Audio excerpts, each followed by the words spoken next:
Welcome back to the Fantasy Rugby Draft Podcast. Thanks for downloading and listening. I'm Bruce Wilkinson, and today I'll be flying solo.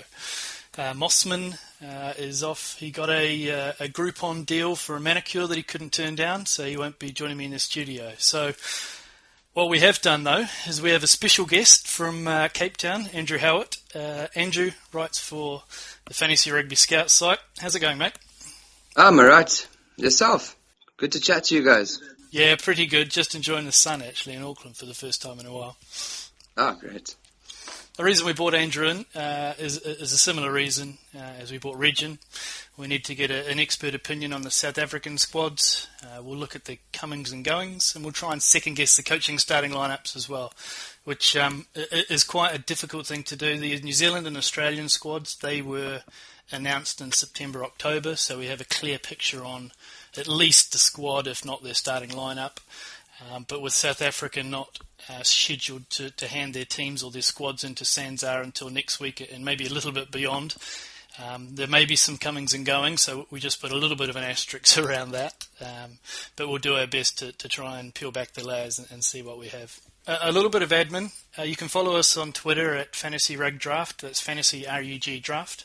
We're on Facebook, Fantasy Rugby Draft. Or if you have any questions, who you might want to draft, if there's any sleepers, how the old Fantasy Rugby Draft works, then flick us a mail, support at fantasyrugbydraft.com. You can follow Andrew and his weekly fantasy rugby advice on AR Howitt. That's ARHOWITT 112. 12 or 12. Andrew, let's start with the bookie's favourite for the South African Conference, the Sharks. How's their squad shaping up? Yeah, Bruce, I had a look at the Sharks squad, and it's the same thing to me. Sharks are the favourites in South Africa, but personally, for myself, I don't find the Sharks too entertaining, and I never really tip them to do wonderful things. From what I can see, without Jake White, that's a huge loss, and I don't know what it is. Jake White seems to be like the guru for every rugby team that he coaches. Yeah. He gets the best out of them, and replaced by Gary Gold, who, in my view, hasn't done too bad. He used to be part of the Stormers setup, but yeah. What's Gary's style of play? I think we all know how Jake White likes to coach a team, but is Gary a forwards-orientated man, or is he someone that's liable to kind of give the ball a bit of air? Well, apparently in the news out here, it says that Gary Gold wants a new philosophy. But if you're asking me, the new philosophy is constantly into it's always everybody wants to have the new phophy in South Africa. Yep. So what we're told is that they want to attack all the time. They want to swing the ball, give it some air, and hopefully score a lot of tries. But we all know at the end of the day that that's highly unlikely. And the Sharks, I would think that for 2015 we would see a similar style to what they played in 2014. But you never know. Their team looks, looking through their squad, right? It looks still very not forward orientated. They've got some great players in the back line that can actually do well, but it looks like a similar, we'll beat you for kind of 60 minutes of sheer brute force, and then we'll make those breaks. Yeah, Bruce, they have a strong pack. Up front is where they normally don't. If you can take on the Sharks up front, you've basically won the battle. Sure. But taking on players such as Bismarck, du Plessis, and the Beast, and Yanni, I guess Yanni, but I don't rate Yanni too highly. He's a bit of a calamity up front, if you ask me. But anyway, the three of them, they've dominated many packs, as well as they got a couple promising props. Such as Thomas the Tank Toy, if that's familiar to you. He played a bit of Super Rugby last year, but that's one to watch, I would say, for 2015. That's interesting. So the Sharks front row might be an interesting proposition in fantasy. Yeah. I know Bismarck was, and is there a fella Cooper? Is he still hanging around? He used to pick Carl Cooper. Yeah. According to my sources, you should still be in the squad. Okay. Yeah, I agree with you. He's a great player. If Bismarck picks up an injury or two, then that could cause a couple problems. But they have another player named Monde Hadebe. Very good player, mobile around the field, puts in the tackles, puts in the hard work. Your typical hard-working sort of Dion Ferree molded hooker, who offer great backup to Bismarck. Okay. Carl Cooper fell a bit away during the Currie Cup. Right. And I would think that Monde Hadebe would be second choice to Bismarck. Okay. All right. Moving out a little bit further, so I assume Patrick Lambie is going to be the fly half. I know they tinkered a little bit last season, or certainly a South African makeup, putting him at 15 for a wee bit, but he'll be the 10, right? I would think that he would be the 10. With the World Cup around the corner and the uncertainty of the South African 10 for the box, I would think that Lambie would play 10. Yep. But they also have a man named Fred Zalinga, who's a really good player. He's a good player sitting on the bench, and if a problem comes about, I could see the Sharks potentially put in Lambie at 15, though I would expect him to start at 10 Sure. at the beginning of the season. Yeah, I picked up Fred Zalinga when Lambie got injured. He was a free agent in our league, so he did really well for a couple of weeks, and then Steyn. Because I think, and correct me if I'm wrong, that they tried to give Zalinga full responsibilities in terms of kicking, directing a game, to just be a like-for-like replacement for Lambie, but then they realised, well, maybe that's a bit much for the young fella, and they gave Steyn the kicking duties after that. Yeah, you know, last year in 2014, if I think back, the Sharks had a serious fly-off problem. I mean, they were playing the youngster, the 17-year-old, Tim Swill, Yep. who went to Bishops. Right. Yeah, Tim Swill was playing, and honestly, I think he was also thrown a bit into the deep end. I don't think he was quite ready to be there. I see he's playing, I think it's for Harlequins now. Right. Yeah. I saw he got a contract. I'm not mistaken. Yeah. That's right, yeah. But I don't think that Tim Swill is Sharks quality, or actually Super Rugby quality. But as I say, to have an injury problem like they had at fly-off fly-off in 2014 again is highly unlikely. To lose Lambie, Zalinger, and then get Swill in there, and then rely on the maybe let's say a dodgy boot of Francois Steyn. It's highly unlikely. And how many prizes he had over summer? Have we kept track of that? Oh gosh, I was gonna say to you, I don't know. I was waiting for that question, but Francois Steyn is not. I wouldn't say he's in the good books of many SA rugby players and as well as fans right now. No, he pulling out of the box squad. Sorry? He pissed a few people off, didn't he, with that contract talk at the end of last year with South Africa? Yeah, I know. At the end of the day, money talks. Unfortunately, and I guess, yeah.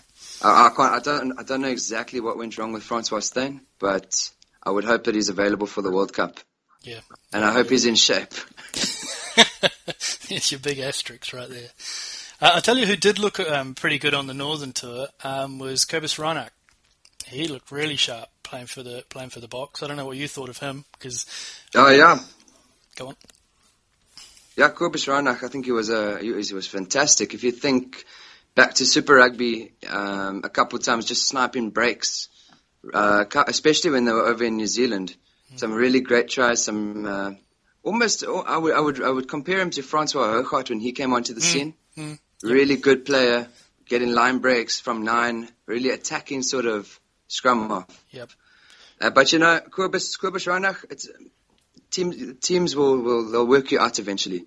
Yeah. Hopefully this year teams don't work him out too well. Yeah, sure. And he can continue the way that he was playing. Yep. But yeah, great scrum off, but also a lot on his shoulders considering that the Sharks have Charles McLeod. Yeah. He moved overseas to go play elsewhere. So there's a lot on Kobus Reinach's shoulders, but if he can continue the form that he showed in 2014, then it should be exciting. He should be a very exciting prospect, not only for the Sharks, but also for fantasy rugby. Yeah, he had his value eroded quite a bit last season because, as you pointed out just there, that Charles McLeod and him were almost kind of tossing around and they were swapping games and they didn't actually settle on who was going to start for a while there. It was about resting and keeping everyone fresh. So it'll be really interesting to see now that it is Kobus's job, how that translates into fantasy points. I think we expect certainly decent things. I'm going through the rankings right now and looking at them, and we have him ranked fairly high because of that. I know I was watching the England game, the South Africa-England game, and he looked like he wanted to take every post there. He looked very impressive. Yeah, I agree with you. And he needs to keep it up for the World Cup, most definitely. The Springboks need somebody who can offer some good service to the backs from 9. Totally agree. Looking at the back 3 for the Sharks, is Satoli going to catch? Because he played quite well at the end of last season, and that a lot of people picked him up as a free agent, and he actually produced quite well as an outside back for a lot of the managers. But I'm guessing Mvovo is going to be in there. Are they going to play Moraes at fullback and Satoli on the other wing, or what do you think? Yeah. Well, what I got down, I did a little bit of a little backline pick, and I had Reinach at 9, Lambie at 10, and I had Mvovo on the left wing. Yep. On the left wing, Dana inside. That's also no guarantee he'll be there, but at the moment I would have him as the inside. Yep. Paul Jordan it looks that he is out for a while. Yeah, I read that he's injured, right, for the first. He's 5 injured. So I would have had him at outside centre. I thought he had a good season last year. He did. So I have Satoli playing outside centre. Okay. So I would think that they would possibly start him there. Sparrow, he played really well. Yeah. And I mean he could be a shot if he could perform this year. He could be a dark horse for a spot in the World Cup squad. And so you assume JP Peterson will be on the other wing? Because as I said, the squads have not been released. To my knowledge, JP Peterson is in the squad. Sure. And if he is, he could also be the outside centre. Sure. So between Satoli and JP Peterson, I would reckon that one of them will play outside at the start of the season, with Mvovo on the one wing and Ndungani down the right, with SP Marie at fullback. I actually rate SP Marie really, really highly. I think he's actually a really solid 15. I watched him at Newlands, and the Stormers we got clubbed by them. We lost, I think it was the last game of the season. We got smashed about 35-14, and I thought SP Marie was really good in that game. What type of fullback is he generally? Is he, as you say, is he a solid one? Is he liable to cart the ball back in a counter-attack, or is he just a really smart footballer? I wouldn't say he's no Israel Dag. or what, you mean getting on the piss the night before a World Cup final somewhere in Auckland? Yeah, but I'd say he's a safe fullback, Kick the ball onto SP Marie. He's good. He's good under the high ball. He's got a nice left foot. Yep. I'd say a solid fullback. Okay. You'd rely on him. And that's probably what the Sharks need. You'd be safe right? having him at the back. Sorry? That's probably what the Sharks need, right? They've got a big pack. They can wear you down. You don't need someone making mistakes. You need a solid, good fullback like Murray. Yeah, between Lambie with the right foot and SP Marie with the left, they have good variation there, Yep. Their kicking game has always been good. Last year, out of hand, the kicking was good. Maybe the pole kicking, I always question Lambie's goal kicking, I won't lie. Interesting. That whenever he's lining up for kicks, I don't know, there's just that area or that bit of uncertainty on the goal kicking. And I think that's also costed his chances of playing fly-off, not only for the Sharks but for the Springboks. And whenever he gets on, that's why he's constantly shifted between 10 and fullback. That's interesting. I always think there's a question mark around his kicking. Right. But he did all right. That's interesting. During the end of year tour, we talked a little bit about when Aaron Cruden steps up to kick a goal at the moment, and we're all just kind of looking through our hands, and it's interesting to hear that it's not too dissimilar things from Lambie. You just got that nagging outside kind of thought of what's going to happen. Just a quick one on your Cruden comment. I believe that you guys. I don't know, you nurture your 10s a lot better than we do. Like, Cruden used to play, he was playing for the Chiefs, and he was sitting on the bench, and he was coming on, and his kicking was not very good. And I think everybody questioned how well he would, how good a player he would actually become. Yep. But, I don't know, it's almost as if, we rush our 10s a bit more. We need to learn from you guys a little bit more. I mean, players such as Barrett and Ehaya West. Mm-hmm. And even players like Slade, I don't know. The guys are solid. Your Flowers, they're good players.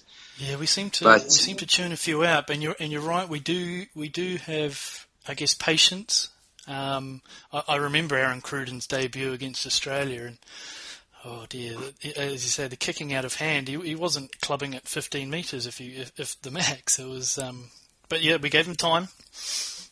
He was a little bit dodgy in 2014 as well. Just speaking of him, Yeah, I don't know what it was. If it was just me, I don't know if you guys agree with me or not. But I thought he was wholeheartedly agree. If Mossman was on the line at the moment, the other co-podcaster, he might disagree with you being a Chiefs fan, but I certainly think for me it's Slade, Carter, and Barrett ahead of Cruden for me. But I'm happy to especially hear an argument. Barrett's a great player.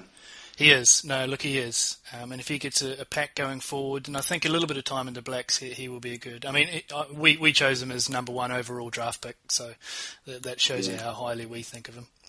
Just a quick one on your Flavs before we move on. Do you reckon Carter's going to get the nod for the World Cup?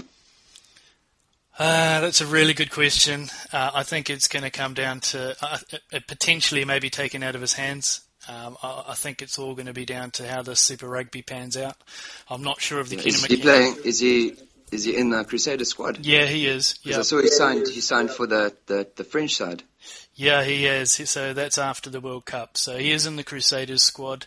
But again, so is Slade and so is Tom Taylor as well. So it's going to be interesting to see what Shag said to Todd Blackadder.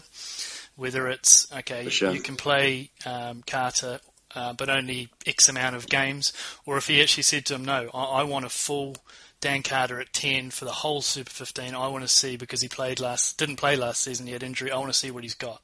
I want to see if he's still got what it takes. But yeah, it's going to be really dependent. If you had to ask me now and you put my mortgage on it, I'd say yes. But he's got a few kilometres on the clock now, and he seems to be having a few more injuries. But there are stories of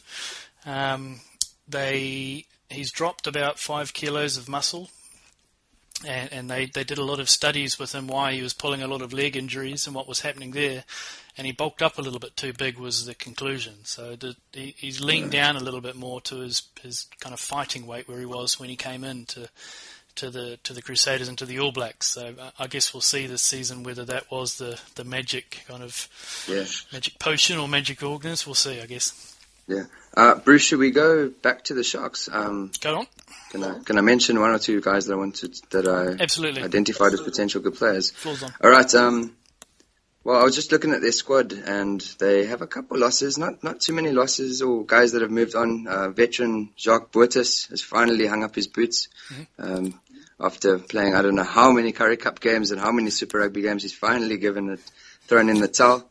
Charles McLeod, as we mentioned before, and Anton Bresler, which I think is actually quite a big loss. Anton Bresler was a decent lock. He got if I'm not mistaken, he got on for the box against Scotland. Yep. So that's questionable why they released or let him go. Yep. And then just from the Currie Cup, I don't know how much Currie Cup you guys get to watch in New Zealand, but the Sharks captain was named, or the Currie Cup captain was named as Terem Tembu. I don't know if you remember him from last year. He played really well, especially on tour out in New Zealand. Mm-hmm. I tip him to be a really good player this year, and probably one that you want to keep an eye out for. I would think he'd get the starting berth at 8, and with players around him such as Albert and especially Marcel Coetzee. Yeah. I could see a lot of good things coming from Terem Tembu in 2015. So we've got Kankowski and Daniel, right? They have kind of been pushed aside. Well, not pushed aside, but placed aside, I guess you'd say. Especially Keegan Daniel. I think Keegan Daniel is actually, to my surprise, is being forced out of the Sharks setup. I mean, he was fantastic, and the fact that he hasn't ever got higher honours than just playing for the Sharks, it's questionable. I mean, he had a great season. I think it was 2 years ago. Would have been 2013 season. Yeah. He had a fantastic season, and I don't know. It's just I don't think he molds his size doesn't suit the typical South African number 8. I would agree with that. But he's got all the skills, doesn't he? He's very silky. No, he's almost fantastic player, right? In that kind fantastic player. I'm with you on that one. Fantastic player. And I agree with you guys fully that it's questionable why he's been left out of the squad. Well, actually, I think he's in the squad. I'm not 100% sure. I guess I'll find out next. Yeah.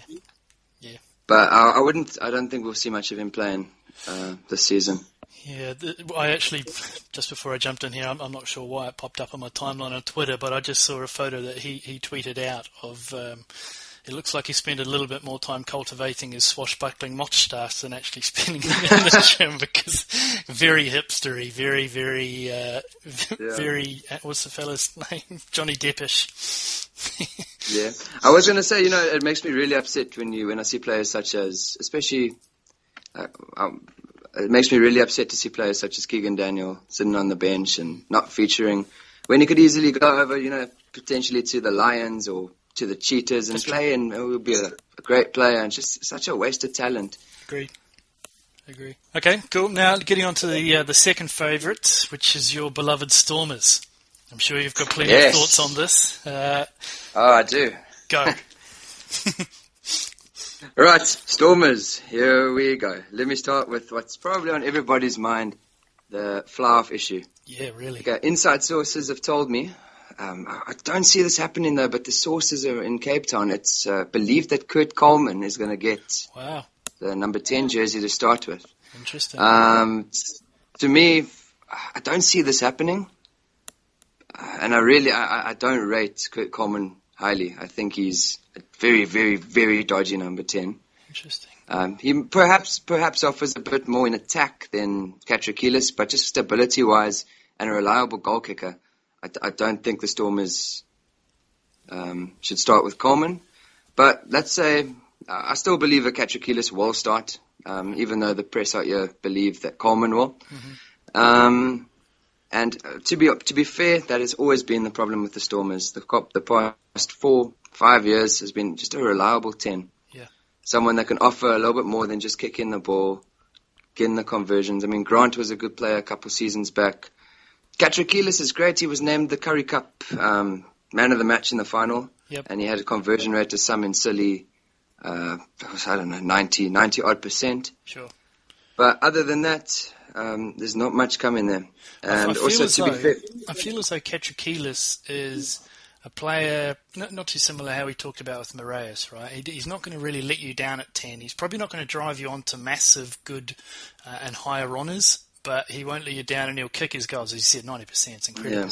Well, they reckon there's a lot of criticism out here in Cape Town, especially towards Katrakilis, and they say with such a great backline that we have every single year, we have a great backline on paper. Tipped to be, maybe not this season, but definitely seasons before. Pre-season, we tipped to be in the top, one of the top sides. Mm-hmm. Tipped to make the semis, get let down, Yep. And they say that it's Katrakilis or whoever actually stands 10 for the Stormers is always criticised, and they say that the reason. I mean, it's got to be a hell of a job to be the fly for the Stormers, especially when playing in front of the Newlands faithful, packed out week after week after week. But for me, start with Katrakilis. I'm hoping that he'll get the nod. I'm sure he'll start, but as I said, there's a lot of talk out this side that Kurt's gonna. That's interesting. So that's something that drafters do need to be aware of, though. Come draft day, is that we had Katrakilis ranked quite highly, so maybe it might just be worth letting someone else take him, and maybe pick up Coleman in a later round, like way late, because I'm sure he's not going to be on many people's radars. Certainly not if you're drafting with Australia or New Zealand managers. They're not going to know that intricacy or whether there is even a chance. They'll just look at what happened in the Curry Cup and say Katrakilis. So certainly that's a great. The thing is with Coleman. If he could improve his kicking a wee bit, right. I think he's the sort of goal kicker. And for the goal kickers out there that are listening, you all know, myself, I used to kick for goal back at high school, and I used to hate the ones in front. I mean, I'd slot the ones from the corner, but the minute it was in front, it used to be an absolute nightmare. And I feel it's the same for Kurt Coleman. He'd slot the ball from the left corner, from the right corner, from 50 out. But the minute you give him a nice little easy kick straight in front of the poles, 30 meters out, he's going to miss it. I mean, I remember in Super Rugby last year. I was at Newlands and I watched him against the Highlanders, and it was a close game. And then they took off Katrakilis, and I was like, for God's sake. Yeah. Coleman had a kick in front of the poles, and he hit the pole. And I was like, come on, man. But well, that's interesting. Look, so what do you think about Dupree? So he's a bit young? Yeah, that's a bit young. I don't expect to see a lot of him. Okay, fair enough. Yeah, he barely featured in Curry Cup as well. Okay, all right, nice one. A listener actually posed that question to us. You guys can leave. Yeah, don't worry about Dupree. Good to know. And also, just on the Stormers, 2 bad seasons in a row. A lot of pressure out here. If you're the Stormers management team, you win the Curry Cup, but it always seems out this side that it's never enough, because a lot of the time the Springboks aren't playing. A lot of players are rested. It's almost like a second-rate sort of tournament. Mm-hmm. They win the Curry Cup, and that's always supposed to filter now into Super Rugby. So I still believe that the pressure's on Alistair Coetzee and all the Grey Fox, Robbie Fleck. But, I'd love to see the Stormers do well, You touched on it before, so that they have a very exciting backline most of the time. They've had a couple of losses and injuries in there, but looking at the back three, there's a lot of talent in there, and there's a lot of really exciting players that came through in the blitz blockers as well. But who do you think the back three might be? We've got Colbert, Tauta, Cobus Van Wyk, Sinatla, and even fella Dylan Leeds, I hear, is actually playing quite well. Who do you think they might settle on at that back three? Look, as I say, there's a lot of talk about squads and a lot of question marks around a lot of players, especially when you think of the sevens around the corner. There's talk from a couple sources that potentially players such as Sinatla and players for the Cheetahs, Reno Benjamin, guys who will feature in the Blitzbokker, will not be able to play in the Super Rugby this year. Now, I'm not 100% sure how they're working around that. I've seen a couple news articles saying Gert Smal trying his best to keep Sinatla for Super Rugby, but talk is out here that he could potentially not be in the squad at all, and which is a real shame. He's a great player, lots of gas. Yeah. And as a Stormers fan, it kills me. Yeah. But because he looked really good in that the last kind of few tournaments they had. How do you think? Because I know some players have struggled to make the step up from sevens into Super Rugby. Do you think Sinatla's got what it takes to actually step up into that more physical Super 15 kind of experience role? Sinatla, there was lots of talk out here after the Curry Cup about him hopefully getting a call up and playing in the year tour, so on. He's a great player, but I can't be too hard on the guy. He's only really been given a chance at Curry Cup level, and he proved himself. So, sure. Yep. But playing against the Griquas in Kimberley compared to playing against the Blues in Auckland is it's completely different. Yeah, or sure. playing against it's different when you got Savia running at you, or you got. That's true. Yeah, Yeah, you get what I'm saying. But it's really sad to hear that, and I'll have to next week it'll be confirmed. But keep that on your radar. Sinatla, I don't think he'll be in there. And what I have as the backs, I mean, I got players such as Groom at 9. I think he'll rotate with Louis Schroeder. And back to the back three that you asked me. At the moment, I have it as Colby at 15. Great player, maybe a little bit small. And also out here in South Africa, Colby, so much potential. Just a little bit like Andre Taylor. A little bit like him. Yep. But also, I don't think he suits the mold of the South African 15, Sure. So he's a little bit like Gio Aplon. Right, sure, gotcha. But great player. I would expect to see a couple tries come in from Colby this year.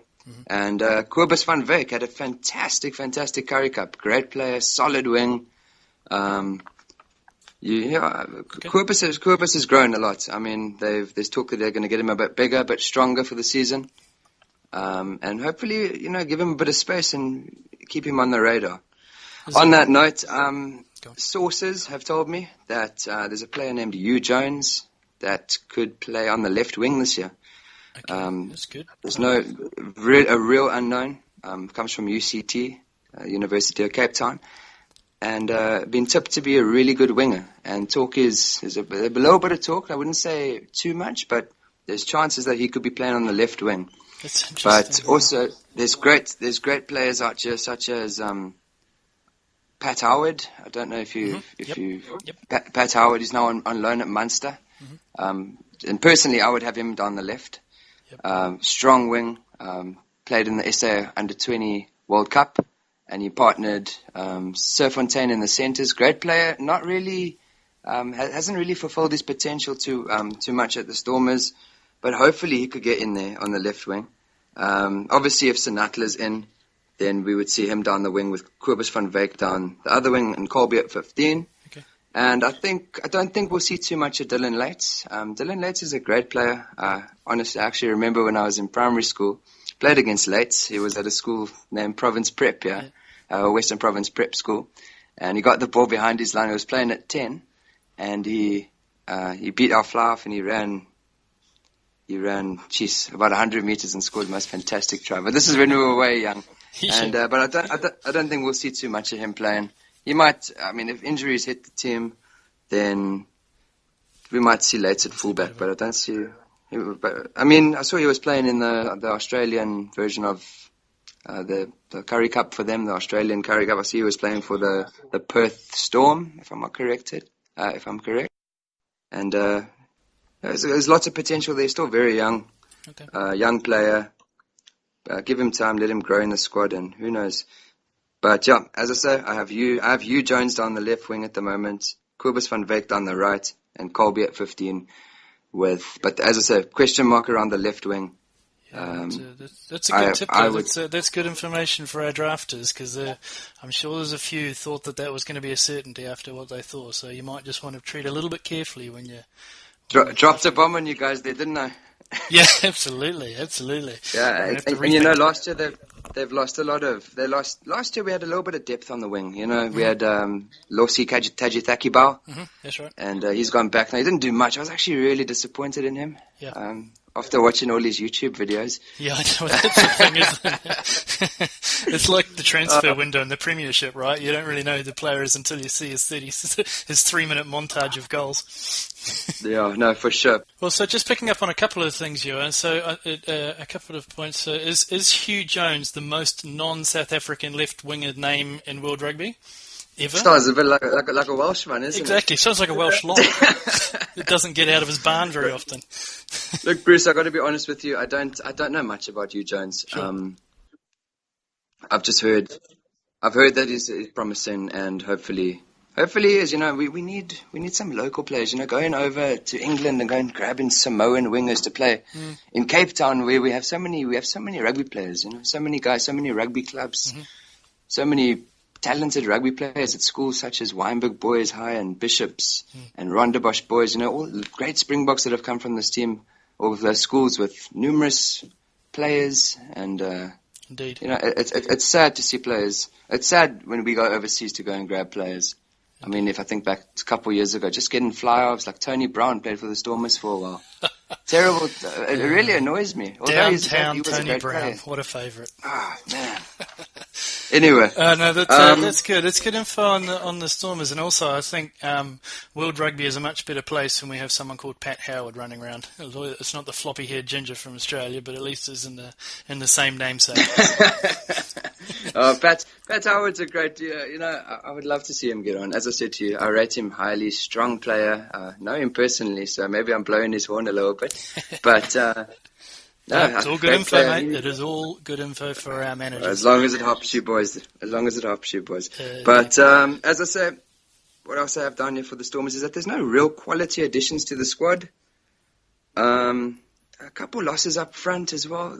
We have never had a strong front row, and now I would think it's a little bit weaker. Sure. Players such as Pat Saliers has left us. Brock Harris, who hasn't, to be fair, is not the greatest prop, but he's still a prop. He had good We've lost Pat Saliers. Right? We've lost. Brock Harris has gone. In the locks, the Cox Steenkamp has gone. Dion Ferree, who. Skew throw Ferree, eh? Gee whiz, fantasy rugby nightmare with his hooker throwing. But anyway, great player nonetheless. Also gone. And not much additions coming in. We have two promising props. A man named Vincent Koch, who played for the Pumas in the Currie Cup. Yep. A really, really, really strong player. Played well in Currie Cup level, but has a lot to prove at Super 15 level or Super Rugby level. Looking at just going into that a minute. So you've lost your de Villiers for this season, I assume, and to be fair, that's a big loss for the Stormers, but in terms of fantasy rugby draft and fantasy, he didn't clock up massive points. He wasn't a huge line breaker, but he is one of those hidden players that does everything so well and brings a team together, the kind of the intangibles. But we assume that De Jong and Delend are going to be part of that, or who's your backline do you have there? Let me take a look. Jean de Villiers, first off, he's a great player, but he is getting on. I think he's 34 years old now. And he is injury prone, Sure. And to be honest, this is just from me. I would be surprised if we ever see Jean de Villiers play again. I don't know, especially if I think back to, we're thinking way back when he first came onto the scene. He had a knee injury in his first game against France for the Boks. And now I know there's been problems. I mean, if you watch him every year, his knees are strapped up. Yeah, he does. He's looking like the mummy. He is, mate. He is. But as long as he doesn't do the Victor Matfield and have the crowbar underneath the forearm to Byron Callagher, then we're okay. Okay, but anyway, it's sad for the Stormers. There's been a lot of talk around. Just if I think about my mates, a lot of them say that they are actually. There's better centres than Jean de Villiers, and not having him Super Rugby could be a blessing in disguise. I personally don't agree with that. I think he's a great player, offers stability, experience, masses, and of course being the Springbok captain. Yeah. You need to set an example, especially in the World Cup year. So not having him is a huge blow. But on the other side of that coin, there's a man named Damien Dialende. Oh, he was impressive. Really good last season. He was impressive and quite sad not to see him play a bit more at the end for the Springboks at the end of year tour. Yeah. I thought he was fantastic. Perhaps on the wing he was a little bit more impressive than in the centres. But I would expect him to fill Jean de Villiers' position at 12. He was a really good pickup, a free agent pickup last year for anyone that was paying attention. He actually finished, I think it was in the top 3 for midfielders in terms of average points per game. He was very, very impressive. Actually, both him and De Jong were, and De Jong didn't play as much, but in terms of just fantasy output per game, very, very impressive. They were right up there. So it just shows you if you put a decent fly half that can steer the ship in front of them, who knows what those two might be able to do. Speaking of Jean de Jong, he's been a very good player for the Stormers. If you think he's been with us for a couple of years now, he was named the Western Province captain as well.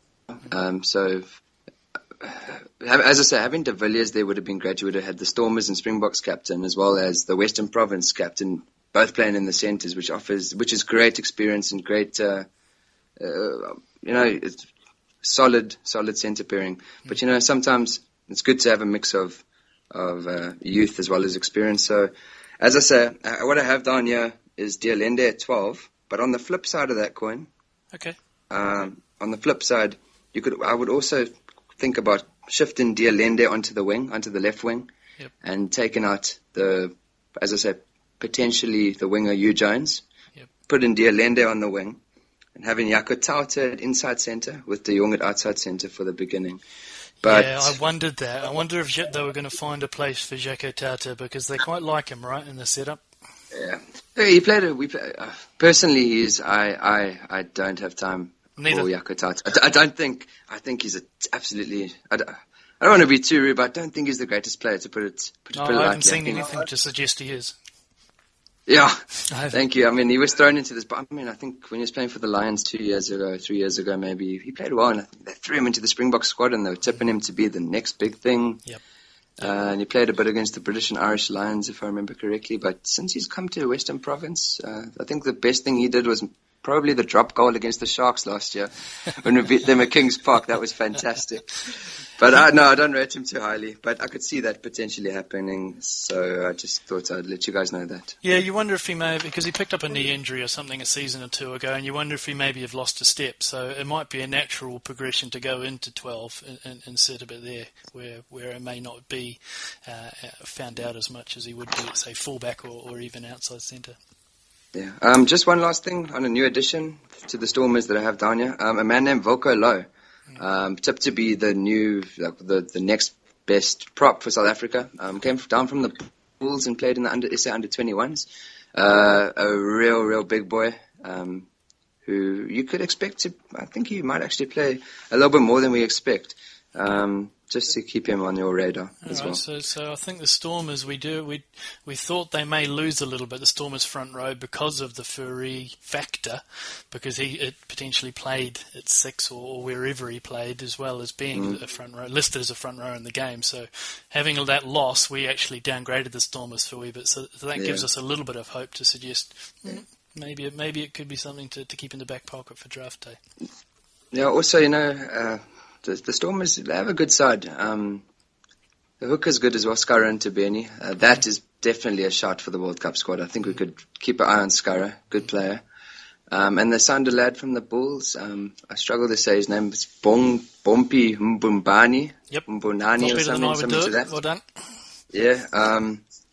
They signed him from the Bulls. Also, really big boy. Okay. Good to know. Yeah, just to wrap up the Stormers, I hope they do well. I'm at Newlands almost every week. I'm cheering. But watching us get thumped or losing to, I know the Waratahs won, but just watching us get clubbed by them and watching us get clubbed by the Sharks at Newlands, the Newlands faithful, they deserve a good season from the Stormers, though I do feel that the squad's maybe a little bit light, especially in a couple of positions. Up front row, as we say, fly-offs light, outside backs is questionable selections and players that could miss out. But, if the squad could stay fit and there's experienced players in the squad, you've got Dwayne Vermeulen, who I personally think is a little bit overrated. I do too. I do. I don't think he, there was talk of him being World Player of the Year. I don't think he's that great, but he's a good player nonetheless. He's quality. He's a really quality player. He gets through a bit of work, but he does go missing every now and again. Yeah, I agree. If you're looking at a World Player of the Year, then you want a standout player. Someone who can lift the team. And last year, Dwayne Vermeulen played every second for the Stormers. Yep. It didn't really help us much, did it? No, I agree. But as I said, the squad looks good. It looks good on paper. I've also heard that there's potentially, this is also just chirps, there's nothing, this is now coming straight from me that I've heard a couple of things, but there's talk that Francois Lowe could come back to the Stormers. I've heard that. Interesting. That would be fantastic, but as I say, there's nothing solid there just yet. But Francois Lowe's an immovable object, isn't he? That's a great player. That's a great player. And we always have a good loose trio. We've got guys such as Khaleesi playing there. Yeah. Also went a bit off the boil last year. We have Skalk. I don't know how much longer Skalk's going to be around for, but he played well for the Boks at the end of the year tour. The incredible Skalk, Yeah, indeed. Incredible Skalk. Indeed. But a good player, and we have Nizam Kar. Well, now there's a player who was very, very good last season for Fantasy Rugby Draft, and those who look at numbers and look at analysis, all of his line breaks and turnovers and his meters actually translated to him being the loose forward that you needed to grab from the Stormers, and not Dwayne Vermeulen. Yeah, Nizam Kar, just on him, great player, a lot of potential. There's a lot of players, young players who come out of Bishops at the moment. Players such as Lates, such as Carr, and also I don't know if you guys remember Nick Costa. Mm-hmm. Played in the loose. He played in the loose. He was a flanker and number 8. Mm-hmm. So there's some good players coming out of Bishops these days, and Nizam Kar was questionable, I'd say 2 years back, but he had a solid Currie Cup season. And I think he was named our Player of the Year, if I'm not mistaken. Nizam Kar was our Player of the Year, and played really well for the Boks end of year tour. He's certainly someone that you need to look at in the loose forwards. Yeah, I would expect him to play almost every minute of the season. Yeah, And it's interesting, we discussed it on an earlier pod with Mossman, is that sometimes you need to look past the name players like a Richie McCaw. You need to actually look at numbers. And I would draft Nizam Kar in a heartbeat over Richie McCaw. The stats aren't there, the meters, the turnovers. Now, whilst we all aren't going to argue how well and how good Richie McCaw is, in terms of translating it onto the paddock and whether he's going to be rested this season as well, there's just so much doubt there that Nizam Kar is an easy choice for me. The thing is, though, with the Stormers, you never really know. I mean, Nizam Kar, last year, I think, for the Super Rugby, there's a lot of competition for in the back row. So I could see him sitting on the bench every now and then. I mean, you got Skalk there, you got Sio Khaleesi, you got Dwayne Vermeulen, and then you got Nizam Kar as well. So that's 4. Space for 3. Someone's got to sit out. All big players. So I could see that back row being rotated a little bit. Interesting. Keep an eye on that. Drafters, draft at your risk. All right. No, as I say, I would probably Probably Dwayne Vermeulen's the only one that would be nailed on in the back row. I could see the flankers rotating. Anyway. No, good out. No, that's good to hear. Someone who's got their ear to the ground and at the Stormers as well makes a big difference to be able to get those little tidbits in.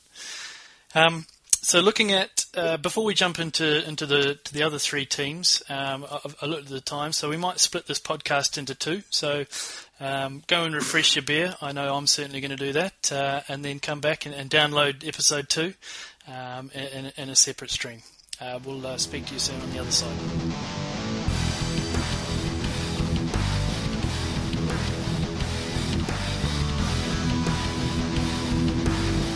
What a bust here by Christian Cullen.